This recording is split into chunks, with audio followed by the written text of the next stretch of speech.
अनेक महिला मुलींना अडचणीबाबत उदाहरणार्थ मुलांकडून होणारा पाठलाग, छेडछाड किंवा कधी कधी काही मुलं चावटपणे कुठल्या तरी दुसऱ्याच फोनवर फोन करतात, त्या फोनवर त्यांचा नंबर येत नाही, आयडी, तशा प्रकारचे काही प्रकार चालतात आणि ते त्यांना मनमोकळेपणाने ही गोष्ट सांगता येत नाही त्या मुलींना किंवा त्या महिलांना, अथवा ज्या महिला किंवा मुली सदरबाबत तक्रार करण्यास सांगण्यास घाबरतात त्यांनी आपली तक्रार मांडावी, याकरता परिसरातील शाळा, कॉलेज, सर्व सरकारी कार्यालय, खाजगी कंपन्या, hospital, ST stand, coaching classes, tuition, महिला वसतिगृह, पोलीस ऑफिस, पोस्ट ऑफिस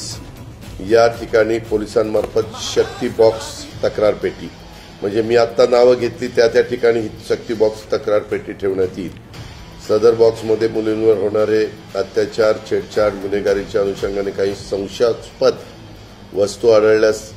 तसेच अवैध गांजा, गुटखा इत्यादी साठा याबाबतची गोपनीय माहिती तक्रार पेटीत टाकल्यानंतर पोलिसांमार्फत 2-3 दिवसात सदरची तक्रार पेटी उघडून त्यामध्ये प्राप्त होणाऱ्या तक्रारीवर योग्य ती कारवाई करण्यात येईल। तसेच संबंधितांचं नाव देखील अतिशय गोपनीय ठेवण्याबाबत दक्षता घेण्यात येईल।